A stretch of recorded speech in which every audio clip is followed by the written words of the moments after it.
Hello friends, welcome to the class. Kindly confirm that audio video is okay. कर दीजिए confirm.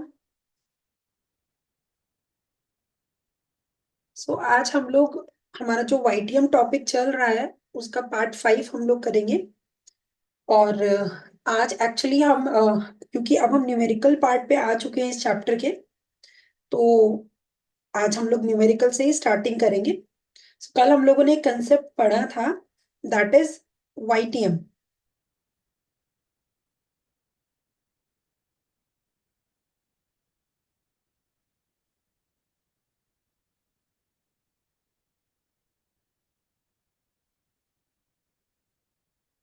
चलिए तो start करते हैं.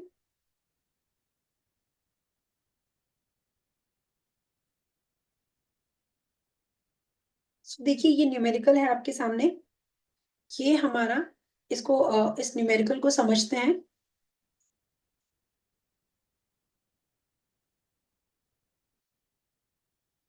Consider a 1000 par value bond whose current market price is 850.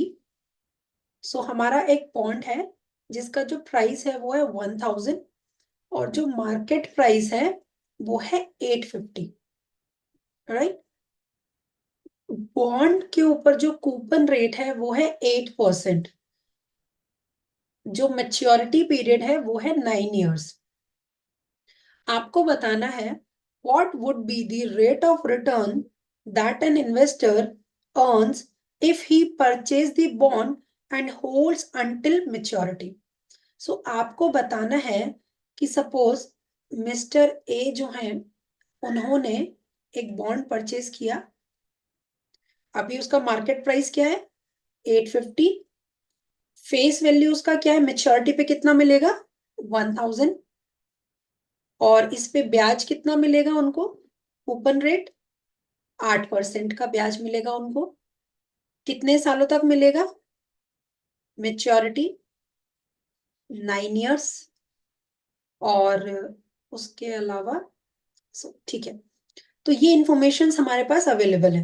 तो अगर mister A इस बॉन्ड को 850 रुपीज में परचेज करते हैं और 9 years तक इस बॉन्ड को अपने पास ही होल्ड करके रखते हैं, तो मिस्टर ए को एक्चुअल में क्या रिटर्न्स मिलेंगे. सो ये हमारा क्वेश्चन है.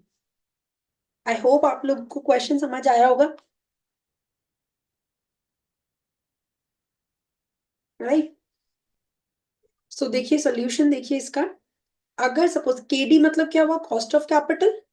तो यहां पर इस क्वेश्चन में हमें केडी या जिसको हम डिस्काउंट रेट भी कहते हैं, ठीक है, या फिर जिसको हम रिक्वायर्ड रेट ऑफ रिटर्न भी कहते हैं,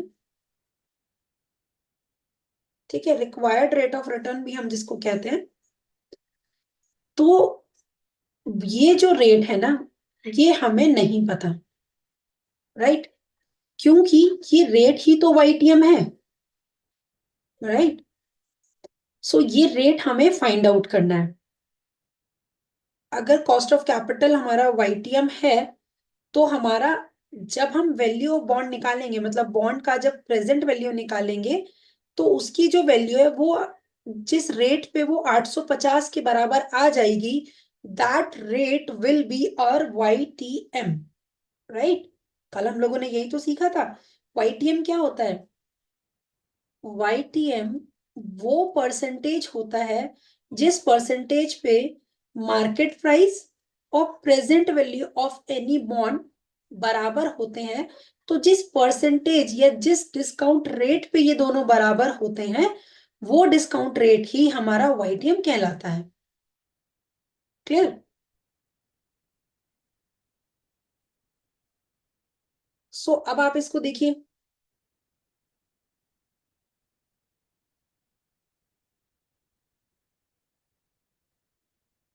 तो इसका मतलब अब हमें बहुत सारी चीजें पता चल गई हैं. हमारा जो कूपन रेट है, हमेशा याद रखिएगा कूपन रेट इस 1000 पे कैलकुलेट होता है, ना कि मार्केट प्राइस पे. राइट. सो 1000 का 8% हुआ 80. ठीक है.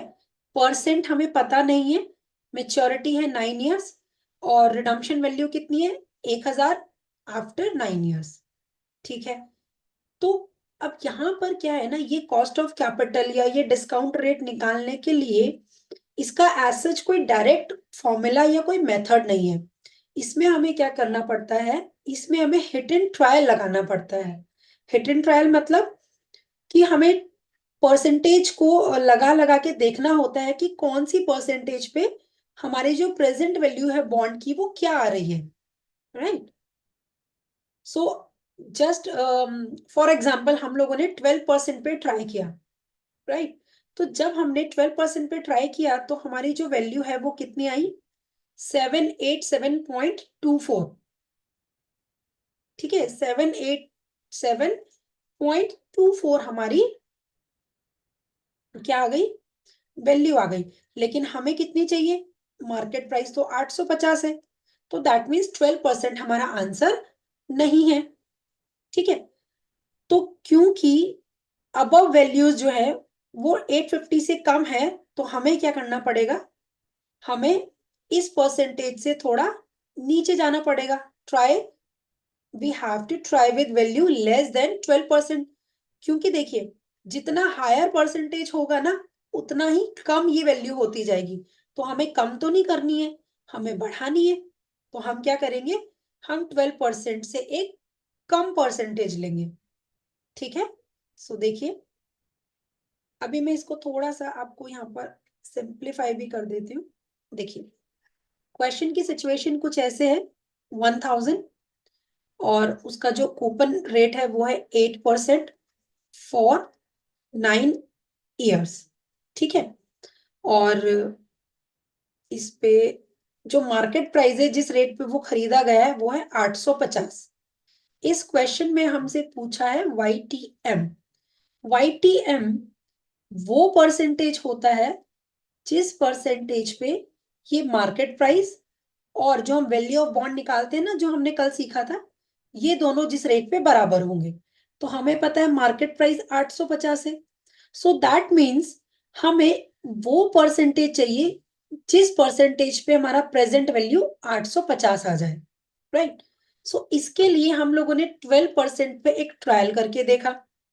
तो 12% पे ट्रायल किया तो हमारा आंसर क्या आया, 787। ये हमारा 12% पे आया। हमेशा याद रखेंगे अगर आपका डिस्काउंट रेट बढ़ता है तो आपका जो प्रेजेंट वैल्यू है वो कम होता है, राइट।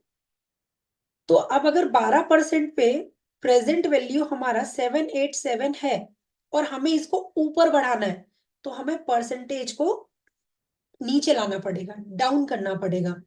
तो हमने ट्राई किया 10% पे। सो जब हमने 10% पे ट्राई किया तो हमारी जो वैल्यू है वो क्या है, 884.72 आ गई प्रेजेंट वैल्यू। सो ये थोड़ी ज्यादा आ गई, हमें 850 चाहिए था, ये 884 आ गई। तो यहां से हमें एक बात तो क्लियर हो गई कि हमारा जो 850 है वो इन दोनों के बीच में लाई करता है। इन दोनों के बीच में लाई करता है का मतलब 12 से 10% के बीच में लाई कर रहा है। तो हमारा जो आंसर है वो 10 से 12% के बीच में कहीं है, राइट। तो जब हमें एक रेंज मिल जाती है, राइट, तो जब हमें एक रेंज मिल जाती है तो तब एक फॉर्मूला है, हालांकि वो इतना एक्यूरेट फॉर्मूला नहीं है, लेकिन एक फॉर्मूला है जिससे हम एक अप्रोक्सीमेशन में आंसर निकाल सकते हैं। सो देखिए, सो हमें ये पता चल गया कि जो हमारा कॉस्ट ऑफ कैपिटल है, डिस्काउंट रेट है, वो 10 से 12% के बीच में कहीं आ रहा है। तो हम क्या करेंगे, इसको लीनियर इंटरपोलेशन मेथड कहते हैं, तो इसको हम यूज करेंगे। सो यहाँ पर देखिए क्या होता है, फॉर्मूला लिखा हुआ नहीं है बट मैं यहाँ पे बता देती हूँ। जो भी हमारा लोअर रेट होगा plus difference between two rates, इन दोनों रेट्स के बीच में जो डिफरेंस है वो मल्टीप्लाइड बाय 884, मतलब हमारी absolute value at what, lower rate, minus market price divides by absolute value at lower rate minus absolute value at higher rate. So higher rate क्या है? 12%. लोअर रेट है 10%. सो हमने यहाँ पे लोअर रेट लिखा, दोनों का डिफरेंस लिया, 2% आ गया. और ये हमारी जो वैल्यूज हैं, लोअर रेट पे एब्सोल्यूट वैल्यू 884 है, मार्केट प्राइस 850 है. फिर डिवाइड में दोबारा से लोअर रेट 884.72 है, माइनस 12% पे जो वैल्यू है उसको हमने लिख दिया. तो इसको सॉल्व करके हमारा आ गया ये. तो इस पूरे को जब हमने सॉल्व किया तो हमें आंसर मिला 10.71. सो दैट मीन्स कि 10.71 वो, ये हमारा क्या हो गया? ये हमारा हो गया YTM. सो हमारे क्वेश्चन का जो आंसर है वो तो हमें मिल गया 10.71%. राइट. सो अब इस परसेंटेज पे अगर आप वैल्यू ऑफ बॉन्ड निकालेंगे, वैल्यू ऑफ बॉन्ड निकालेंगे आप इस परसेंटेज पे, तो वो आपका जो आएगा वो आएगा 850 रुपए. राइट. सो आपको लेकिन ये चीज याद रखना है, it gives, this method gives us only the approximate value of YTM, not the exact value.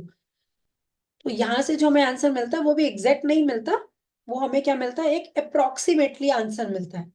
Right. So clear है ये चीज? अब मैं आप लोगों को 2 मिनट दे रही हूँ, उसको प्लीज देख लीजिए. कोई भी डाउट है तो प्लीज पूछ लीजिए.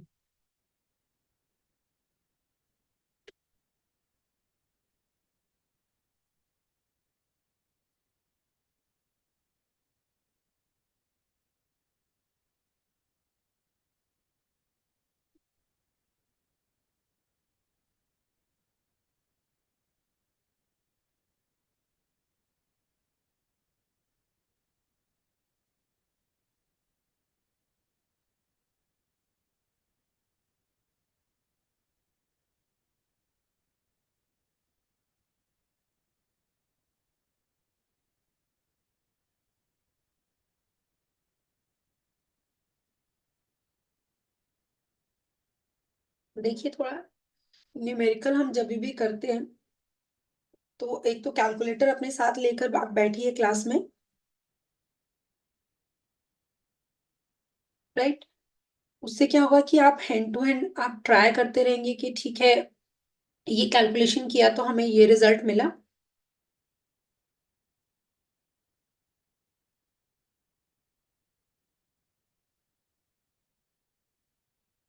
ठीक है, ये चीज क्लियर है? नहीं है कोई डाउट आप लोगों को? ये हमारा क्वेश्चन था. फिर हमने क्या किया, उस क्वेश्चन पे हमने ट्राई किया कि 12% पे देखा तो प्रेजेंट वैल्यू 850 नहीं आई, 787 आई. फिर हमने दूसरे परसेंटेज 10 पे ट्राई किया तो 884 आई. तो वहां से हमें पता चला कि ये एक रेंज के बीच में लाई कर रहा है. जो आंसर हमें चाहिए वो हमारा एक रेंज में आ रहा है. तो फिर उसके बाद हमारे पास एक फॉर्मूला होता है जिसको बोलते हैं लीनियर इंटरपोलेशन. सो उस मेथड को यूज करके हमने एक अप्रोक्सीमेट आंसर निकाल लेते हैं. राइट. सो अगर आप इसको रिवाइज करेंगे, प्रैक्टिस करेंगे तो आप लोगों को ये समझ आएगा. अगर स्टिल कोई डाउट होगा तो आप पूछ लीजिएगा. चलिए. सो देखिए, ये इंफॉर्मेशन आप लोगों के लिए जो हम रेगुलरली आपको क्लासेस में प्रोवाइड करा रहे हैं. सो देखिए, अगर आप अपना GIB की प्रेपरेशन कर रहे हैं और आपको कोई भी डिफिकल्टी आ रही है कंसेप्ट को समझने में, क्योंकि बुक्स में बहुत सारे कंसेप्ट ऐसे हैं कि जिनको थोड़ा सा डिफिकल्ट होता है अंडरस्टैंड करना. सो फॉर दैट आप हमारे जो वीडियो लेसन्स हैं उनको आप देख सकते हैं. प्रैक्टिस के लिए आप हमारे जो क्वेश्चन बैंक्स हैं, MCQ फॉर्म्स या MRQ, जो क्वेश्चंस हैं हमारे जो प्रीवियस अटेम्प्ट्स में आए हुए क्वेश्चंस हैं, सो इन कोर्स को आप अवेल कर सकते हैं हमारे इस ऐप और हमारे इस वेबसाइट से. And these all facilities are available at a very low price but at best quality format.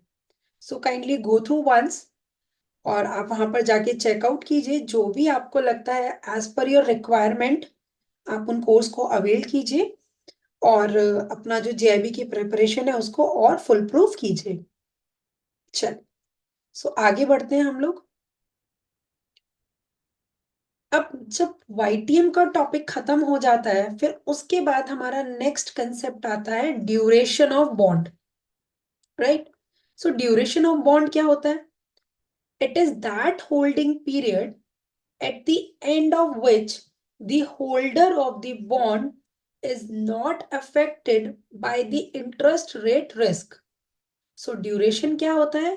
Duration वो होल्डिंग पीरियड होता है कि जिसके एंड में जो होल्डर है बॉन्ड का, उसका इंटरेस्ट रेट रिस्क जो है वो खत्म हो जाता है, राइट। सो ये खत्म कैसे हो जाता है? देखिए, the assumption is that the periodic interest is reinvested at the rate prevailing in the market, right? So देखिए, just for example, आपने एक बॉन्ड परचेज किया 1000 रुपीज का और उस पे आपको जो ब्याज मिल रहा है वो मिल रहा है आपको 8%। तो फर्स्ट ईयर में आपको जो ब्याज मिला वो कितना मिला? 80 रुपीज। अब नेक्स्ट टाइम आपका जो अमाउंट है वो कितना हो जाएगा उनके पास? अभी तो 1000 रुपए। अब अगली बार आपका जो इंटरेस्ट है वो कितना, मतलब जो आपकी अमाउंट है उनके पास वो हो जाएगी 1080, राइट। तो लेकिन ये जो इंटरेस्ट का जो अमाउंट होता है ना, इस इंटरेस्ट को री इन्वेस्ट किया जाता है किस रेट पे? मार्केट रेट्स पे, ना कि इस वाले रेट पे। ठीक है, जो भी प्रिवेलिंग मार्केट रेट होते हैं उस रेट पे हमारे इंटरेस्ट की कंपाउंडिंग होती है, या फिर आप कह लीजिए री इन्वेस्टमेंट किया जाता है उसका। ठीक है। सो जब हम री इन्वेस्ट करते हैं, फॉर एग्जाम्पल मैंने 5 इयर्स का बॉन्ड लिया था और 5 इयर्स के अकॉर्डिंग मेरा 80 × 5 400 मेरा टोटल इंटरेस्ट बनता है, right. But due to this re investment and due to the compounding, वो भी at the rate of market rates. So क्या होगा? ये जो 400 रुपीज है ना, ये मुझे कहीं 3 to 4 इयर्स के बीच में ही मुझे टोटल 400 रुपए मुझे मिल जाएंगे due to this re investment. तो ये मेरा मैक्सिमम पीरियड था 5 साल, लेकिन due to the re investment of the interest, मेरा ये जो टोटल इंटरेस्ट अमाउंट है ये समय से पहले ही मुझे रिसीव हो गया। ठीक है, समय से पहले ही मुझे मिल गया। तो उस केस में वो जो ड्यूरेशन होता है, जितने टाइम पहले वो मिला उसको कहते हैं ड्यूरेशन ऑफ दी बॉन्ड। मतलब वो होल्डिंग पीरियड अब जो इन्वेस्टर है ने उसमें एक्सपेक्ट किया था कि भाई मुझे 400 रुपए चाहिए मिलेंगे, तो जैसे ही उसको 400 रुपीज मिल जाएंगे तो उसका जो इंटरेस्ट रेट रिस्क है वो क्या हो जाएगा? वो खत्म हो जाएगा। खत्म हो जाएगा का मतलब कि अब उसके बाद उसको जो भी मिलेगा वो उसका सरप्लस होगा, ऑब्वियसली, है ना। He expect only ₹400, but due to the re investment और due to the compounding of interest amount also, उसका ये जो 400 रुपए की रिकवरी है वो 5 साल से बहुत पहले हो जाएगी। तो वो कितनी पहले हो जाएगी और कितने टाइम में होगी, that duration is called duration of bond. तो सपोज वो 4 इयर्स में हो रही है तो हमारा ड्यूरेशन का आंसर हो गया 4 इयर्स। और अगर आपसे कोई पूछता है कि भाई मेच्योरिटी क्या है इस बॉन्ड की, तो वो है 5 इयर्स।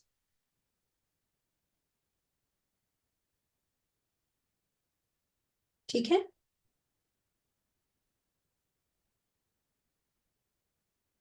क्लियर। नेक्स्ट देखिए, when the interest rate in the market increases, the market price of the bond comes down। जब हमारा मार्केट में इंटरेस्ट रेट बढ़ता है तो जो मार्केट प्राइस है हमारे बॉन्ड का वो कम हो जाता है। ठीक है, क्यों कम हो जाता है? इसलिए कम हो जाता है कि इसका मतलब सपोज आपको मिल रहा है इस बॉन्ड पे 8%, मार्केट का रेट हो गया 10%, तो उस केस में क्या होता है? उस केस में आपको लॉस होता है। राइट। लॉस कैसे? लॉस आपको ये होता है कि जिस पैसे को इन्वेस्ट करके आप 10% भी कमा सकते थे, लेकिन आपने उस पैसे को 8% पे ब्लॉक कर दिया। राइट। सो अगर हमारा इंटरेस्ट रेट बढ़ता है मार्केट में, तो हमारी जो बॉन्ड है उसकी वैल्यू कम हो जाती है। क्यों? क्योंकि लोग फिर स्टॉक एक्सचेंज से, डेट मार्केट से जो अपने बॉन्ड है उनको बेच देते हैं और फिर इस मार्केट रेट पे इन्वेस्ट कर देते हैं। राइट। लेकिन जो होल्डर ऑफ द बॉन्ड है, ऐसी सिचुएशन में भी, अगर सपोज जिन होल्डर्स ने नहीं बेचा, ऐसी सिचुएशन में भी उनको बेनिफिट होता है। क्यों? री इन्वेस्टमेंट का, क्योंकि उनका जो ब्याज जो री इन्वेस्ट हो रहा है वो तो मार्केट रेट पे ही हो रहा है ना। तो अगर मार्केट रेट बढ़ रहा है तो उनका भी बेनिफिट हो रहा है। राइट। अगर कोई डाउट है तो आप बिल्कुल पूछ लीजिए।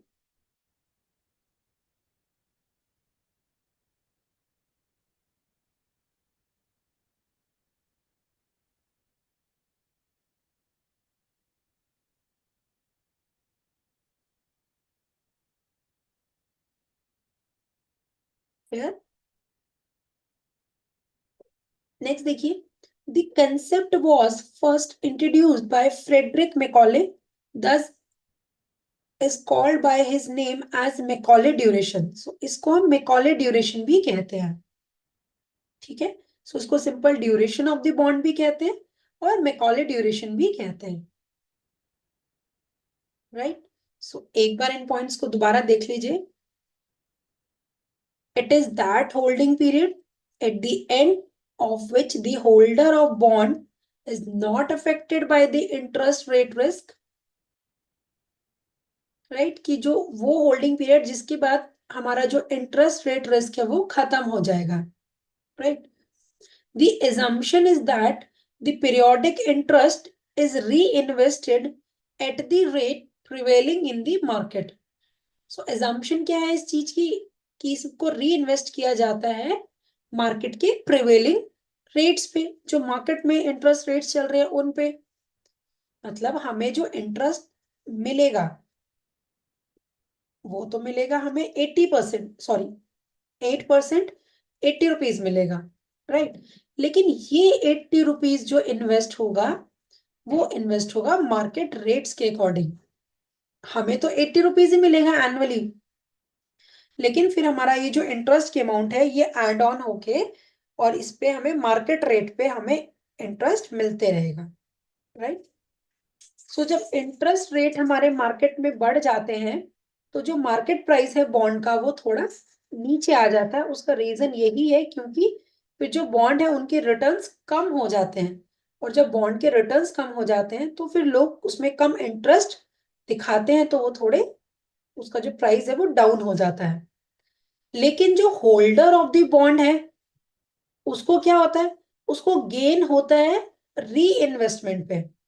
ठीक है। ये जो अमाउंट है उसकी जो इंटरेस्ट का अमाउंट है उसको वो जो री इन्वेस्ट करता है उसमें उसको बेनिफिट होता है। राइट। और ये जो कंसेप्ट है ये फ्रेडरिक मैकॉले ने दिया है, इसीलिए इसको मैकॉले ड्यूरेशन भी कहते हैं। राइट। सो आई होप, देखिए I know this chapter is a little bit difficult as compared to other chapters, but this chapter is important also. So बिल्कुल भी ये मत सोचिएगा कि this chapter is very difficult और इस chapter को छोड़ देते हैं। This is the only chapter, मतलब ऐसे हमारे 3 to 4 chapters ऐसे हैं कि उनको आप छोड़ने का सोच ही नहीं सकते। रीजन, इन चैप्टर्स में से थियरी भी 100% आती है, न्यूमेरिकल भी 100% आता है। Right. So you can not take any risk at least for these chapters, क्योंकि ये एग्जाम में आपको, आप मान के चलिए 5 to 8 मार्क्स का पेपर भी इनमें से आ जाता है। राइट। एग्जाम्पल देखिए,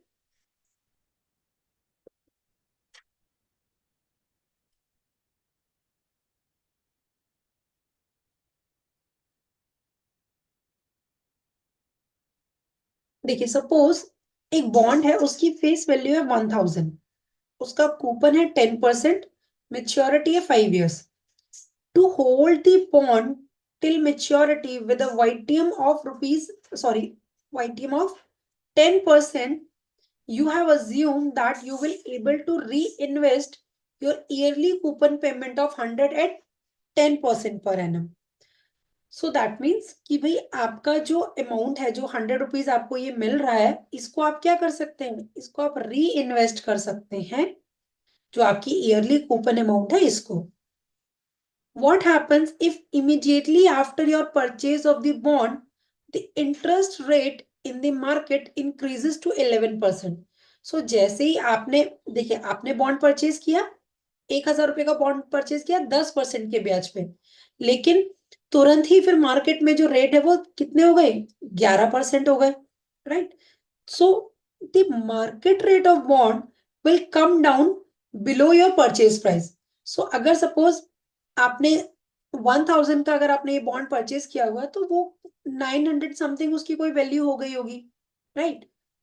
लेकिन you will able to invest your coupon payment at 11%. ये भी तो फिर बेनिफिट है ना. अगर मार्केट इंटरेस्ट रेट नहीं बढ़ता तो आपका जो इन्वेस्टमेंट है, जो आपका ब्याज की जो अमाउंट है, तो वो फिर 10% पे ही आपको उसके रिटर्न्स मिलते. लेकिन मार्केट रेट बढ़ गया तो अब आपको भी तो बेनिफिट होगा ना उससे. आपको भी तो 11% के रिटर्न्स मिलेंगे instead of 10%, but on which amount, on interest amount. जो ब्याज आपको मिल रहा है उस ब्याज के ऊपर आपको जो रिटर्न्स मिलेंगे वो 11% मिलेंगे इंस्टेड ऑफ 10%, राइट. सो एक बार इसको देख लीजिए, अगर डाउट है तो प्लीज पूछ लीजिए.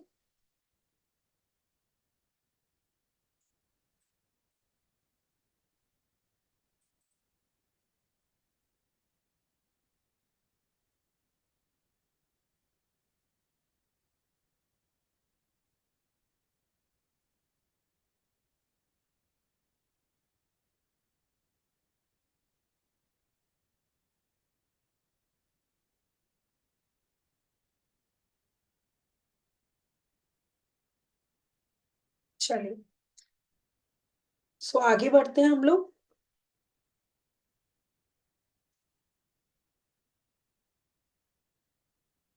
अभी हम लोगों ने इसमें जो देखा है YTM, ठीक है, इसको एक बार क्विक रिवाइज कर लेते हैं. YTM जो है, YTM वो परसेंटेज होता है, या आप कह लीजिए वो डिस्काउंट रेट होता है जिस रेट पे आपका जो मार्केट प्राइस है बॉन्ड का वो बराबर होगा आपके प्रेजेंट वैल्यू ऑफ बॉन्ड के, right. So this is what YTM. Duration क्या है, ड्यूरेशन है कि due to re investment, due to re investment of interest amount at prevailing rates of market, right. सो इस वजह से क्या होता है कि जो हमारा इंटरेस्ट की जो अमाउंट होती है, interest recovered earlier than the maturity, वो हमें मेच्योरिटी से पहले मिल जाता है. सपोज 4 इयर्स में मिल गया, तो ये जो 4 इयर्स है ये हमारा हो गया क्या, ड्यूरेशन. और जो 5 इयर्स है जो इसका टोटल टाइम पीरियड था वो हो गया इसका मेच्योरिटी, राइट. सो ड्यूरेशन वो टाइम पीरियड होता है कि जिसमें आपका जो इंटरेस्ट रेट रिस्क है कि एटलीस्ट 4 साल बाद अब आपको ये चिंता नहीं है कि भाई आपका जो इंटरेस्ट है वो रिकवर होगा या नहीं होगा, क्योंकि वो इंटरेस्ट तो आपको 4 इयर्स में रिकवर हो गया. तो अब उसके बाद तो जो भी आपको रिकवर होगा वो सरप्लस ही है, एडिशनल ही है, राइट। एक बार इसको देख लीजिए, अगर कोई भी डाउट है तो प्लीज पूछ लीजिए, क्योंकि ये टॉपिक्स ऐसे नहीं है कि इनको आप अ, बहुत इजीली अंडरस्टैंड कर लें, क्योंकि थोड़ा सा इसमें कंसेप्चुअल पार्ट ज्यादा है, थोड़ा टेक्निकल है। लेकिन अगर आप इसको ध्यान से देखेंगे, अभी जो मैंने आपको सिंप्लीफाई करके बताया है, तो आपका ये जो टॉपिक्स है वो आपको थोड़ा क्लियर होंगे। बट आपको रिवाइज करना पड़ेगा इसको।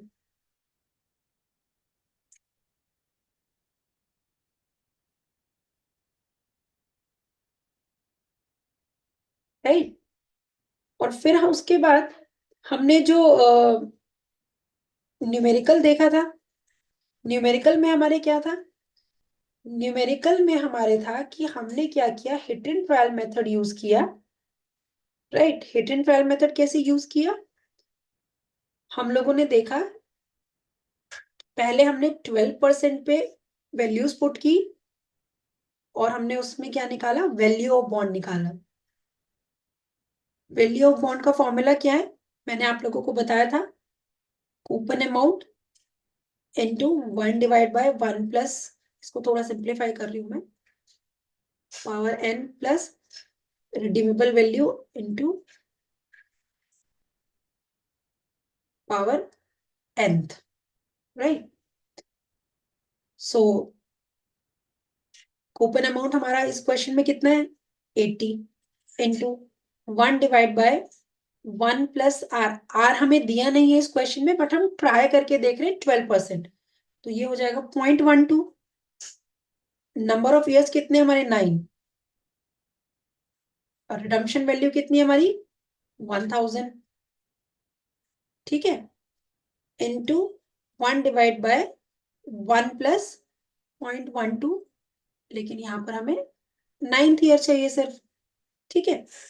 तो जब हमने इसको सिंप्लीफाई किया और इसको हमने कैलकुलेटर पे किया, देखिए 1/1.12, और फिर इक्वल्स टू करते रहे और m प्लस करते रहे। ठीक है, 9 टाइम्स। सो 1/1.12 डिवाइड्स m प्लस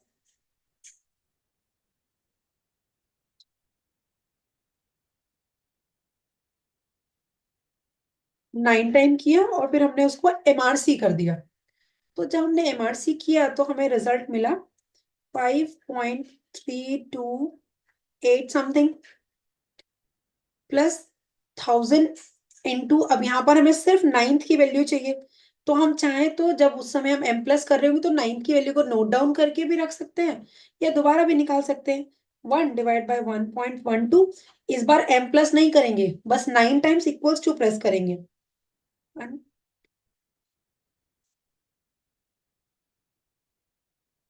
तो हमारी 9th की जो वैल्यू आई है वो आई है 0.3606। राइट। सो ये हमारा वैल्यू कितनी हो जाएगी, ये हो जाएगा 360, और इधर 5.328 इंटू 80, तो ये हमारा आया 426.24। इसमें हम 360 ऐड कर देंगे, तो हमारी वैल्यू क्या आई, 786.24। ठीक है। सो इस तरह से हमने 12% पे वैल्यू निकाल ली। समझ रहे हैं आप लोग। ऐसे ही हम 10% पे करेंगे, बस फिर 1/1.12 की जगह पे 10 कर लेंगे। राइट। फिर उसमें हमने देखा कि वैल्यू 884 आया हमारी। ठीक है।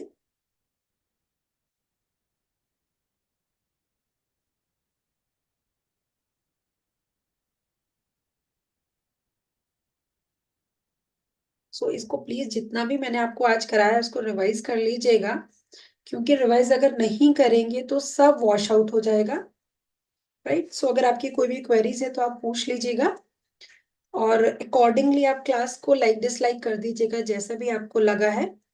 If you think this class is beneficial, so kindly share it with your friends in social groups, and also subscribe the channel and press the bell icon so that you get all the notification of our classes which are running in the morning and evening sessions.